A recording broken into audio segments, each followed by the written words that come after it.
નમસ્કાર. દિવસભરના તાજા સમાચારોમાં તમારું સ્વાગત છે. તમારી સાથે હું છું પિનલગીરી ગોસ્વામી. સમાચારો વિસ્તારથી જાણીએ એ પહેલા મહત્વના સમાચારો ઉપર એક નજર.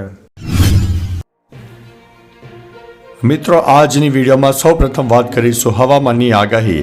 અત્યારે ગુજરાતમાં ઠંડીનું પ્રમાણ દિવસે ને દિવસે વધી રહ્યું છે. આગામી 24 કલાકમાં હજુ પણ ગુજરાતમાં ઉત્તર ભારત તરફથી શીતલહેર આવશે. ન્યૂનતમ તાપમાન 15 ડિગ્રી કરતાં નીચે પહોંચે તેવી પણ શક્યતા છે. તેની પાછળનું મુખ્ય કારણ છે કે વેસ્ટર્ન ડિસ્ટર્બન્સ સક્રિય થતાં હવે ગુજરાતમાં ઠંડીનો માહોલ પણ સર્જાશે. બીજી તરફ ગુજરાતના મધ્ય ગુજરાત, દક્ષિણ ગુજરાત અને સૌરાષ્ટ્રના અનેક વિસ્તારમાં આંશિક વાદળોનો રાઉન્ડ જોવા મળે. દક્ષિણ ભારતમાં હજુ પણ આગામી 2 થી 3 દિવસ છૂટોછવાયો વરસાદ થઈ શકે છે. મિત્રો, અન્ય મહત્વના સમાચારની વાત કરીએ તો લોરેન્સ બિશ્નોઈ ગેંગના સભ્યો સુરતમાંથી ઝડપાયા છે. લોરેન્સ બિશ્નોઈ ગેંગને લઈને મોટા સમાચાર સામે આવ્યા છે. બિશ્નોઈ ગેંગના સભ્યો સુરતમાંથી પકડાયા હોવાના સમાચાર સામે આવ્યા છે. ઉલ્લેખનીય છે કે રાજસ્થાનના વેપારીઓ પાસે આ ગેંગે ખંડણી માંગી હતી. સમગ્ર ઘટનાને પગલે સુરત જિલ્લા એલસીબી અને એસઓજીને સફળતા મળી છે અને મોટી સફળતા પણ હાથ લાગી છે. સુરત જિલ્લા એલસીબી અને એસઓજીને લોરેન્સ બિશ્નોઈ ગેંગના સભ્યોને દબોચવામાં સફળતા મળી છે. મિત્રો, અન્ય મહત્વના સમાચારની વાત કરીએ તો ભારતે આતંકવાદી મસૂર અઝહર વિરુદ્ધ કાર્યવાહીની માંગ કરી છે. વિદેશ મંત્રાલયના પ્રવક્તા રણધીર જયસ્વાલે જૈશ સામે કડક કાર્યવાહીની માંગ કરી છે.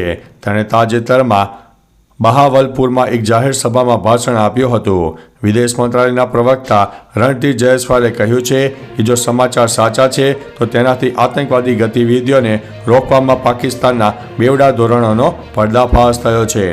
મિત્રો, અન્ય મહત્વના સમાચારની વાત કરીએ તો વિદેશના વિઝાના નામે છેતરપિંડી સામે આવી છે. મહેસાણા જિલ્લાના આધેડ સહિત 2 લોકો સાથે વિદેશના વિઝાના નામે છેતરપિંડી થઈ હોય તેવી ઘટના સામે આવી છે. કેનેડાના સ્ટુડન્ટ વિઝા કાઢી આપવાના બહાને એજન્ટ મહિલા સહિત 2 શખ્સોએ 16.24 લાખ રૂપિયા પડાવી લીધા હતા. વારંવાર રૂપિયા પરત માગવા છતાં નહીં આપીને તથા વિઝા પણ નહીં કાઢી આપીને છેતરપિંડી આચરવામાં આવી હતી. જેથી આધેડે 2 ઠગો વિરુદ્ધ ફતેગંજ પોલીસ સ્ટેશનમાં ઠગાઈની ફરિયાદ નોંધાવી છે. મિત્રો, અન્ય મહત્વના સમાચારની વાત કરીએ તો નલિયા સૌથી ઠંડુ શહેર બની ગયું છે. રાજ્યમાં ઠંડી યથાવત જોવા મળી રહી છે. દરમિયાન નલિયા 11 ડિગ્રી સાથે સૌથી ઠંડુ શહેર બન્યું છે. તો ડીસા અને પાલનપુરમાં 13, રાજકોટમાં 15, બનાસકાંઠામાં 15.3, અમરેલી, અમદાવાદ અને ગાંધીનગરમાં 16, વડોદરામાં 19 ડિગ્રી તાપમાન નોંધાઈ ગયું છે. આવનારા સમયમાં હજુ ઠંડી વધશે તેવું અનુમાન લગાવવામાં આવી રહ્યું છે. દેશમાં પણ હિમાચલમાં હિમવર્ષાને કારણે ઠંડુ મોજું ફરી વળ્યું છે. મિત્રો, અન્ય મહત્વના સમાચારની વાત કરીએ તો મોર્નિંગ વોક પર નીકળેલી વ્યક્તિ પર 7 થી 8 રાઉન્ડ ફાયરિંગ કરવામાં આવ્યું હતું. દિલ્હીના શાહદરા વિસ્તારમાં એક વ્યક્તિ પર ફાયરિંગ કરવામાં આવ્યું હતું. અહેવાલ છે કે મોર્નિંગ વોક પર નીકળેલી આ વ્યક્તિ 7 થી 8 રાઉન્ડ ફાયરિંગ કરીને તેના પર ગોળી ચલાવવામાં આવી હતી. ઘાયલને હોસ્પિટલમાં દાખલ કરાયો હતો, જ્યાં તેનું મોત પણ થયું છે. મૃતક વેપારી છે. આ ફાયરિંગ પાછળનું કારણ હજુ સુધી સામે આવ્યું નથી. મોટરસાઇકલ પર આવેલા 2 લોકોએ ફાયરિંગ કર્યું હતું અને પોલીસ તપાસ કરી રહી છે. મિત્રો, અન્ય મહત્વના સમાચારની વાત કરીએ તો અમદાવાદમાં સતત 3જા દિવસે ઠંડીમાં ઘટાડો નોંધાયો છે. ડિસેમ્બર છતાં અમદાવાદ સહિત ગુજરાતમાં અનેક વિસ્તારમાં હજુ શિયાળો બરાબર જામતો નથી. અમદાવાદમાં 19 ડિગ્રી સાથે સરેરાશ લઘુત્તમ તાપમાનમાં સામાન્ય કરતાં 3.8 ડિગ્રીનો વધારો થયો છે. અમદાવાદમાં સળંગ 3જી રાત્રે 19 ડિગ્રીથી વધુ લઘુત્તમ તાપમાન નોંધાયું હતું. હવામાન વિભાગની આગાહી અનુસાર આગામી 3 દિવસ લઘુત્તમ તાપમાન 4 ડિગ્રી સુધી ગગડતા ઠંડીમાં વધારો થશે. મિત્રો, અન્ય મહત્વના સમાચારની વાત કરીએ તો ભારતે સિરિયા માટે ટ્રાવેલ એડવાઇઝરી બહાર પાડી છે. દેશ મંત્રાલયે શુક્રવારે સિરિયા માટે ટ્રાવેલ એડવાઇઝરી બહાર પાડી છે, જેમાં ભારતીય નાગરિકોને આગામી આદેશ સુધી સિરિયાની મુસાફરી ટાળવાની કડક સૂચના આપવામાં આવી છે. સિરિયામાં બગડતી પરિસ્થિતિને ધ્યાનમાં રાખીને આ ચેતવણી આપવામાં આવી છે. જારી કરવામાં આવેલી એડવાઇઝરીમાં કહેવામાં આવ્યું છે કે વર્તમાન પરિસ્થિતિમાં ત્યાં મુસાફરી કરવી ખૂબ જ જોખમી છે. મિત્રો, અન્ય મહત્વના સમાચારની વાત કરીએ તો મૃત્યુ પામનાર મહિલાના પરિવારને અલ્લુ અર્જુન આપશે 25 લાખ રૂપિયા.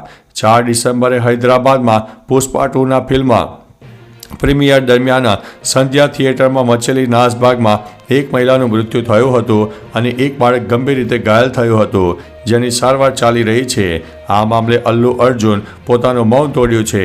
અલ્લુ અર્જુને વિડીયો શેર કરીને તેને કહ્યું છે કે તે મૃતક મહિલાના પરિવારને 25 લાખ રૂપિયાનું વળતર આપશે. સારવાર અને દવાઓના તમામ ખર્ચ પણ અમે ઉઠાવીશું. મિત્રો, અન્ય મહત્વના સમાચારની વાત કરીએ તો રાજકોટમાંથી ઝડપાયો છે નકલી પોલીસ કર્મચારી. રાજ્યમાં અવારનવાર નકલી જજ, વકીલ, શિક્ષક તેમજ અધ્યાપક ઝડપવાની ઘટનાઓ સામે આવી છે. ત્યારે હવે રાજકોટમાં વધુ એક ડુપ્લિકેટ પોલીસમેન ઝડપાયો છે. રાજકોટ એ ડિવિઝન પોલીસે નકલી પોલીસને ઝડપી પાડ્યો છે. પોલીસ બનીને 40,000 રૂપિયાનો તોડ કર્યો હોવાનું પણ સામે આવ્યું છે.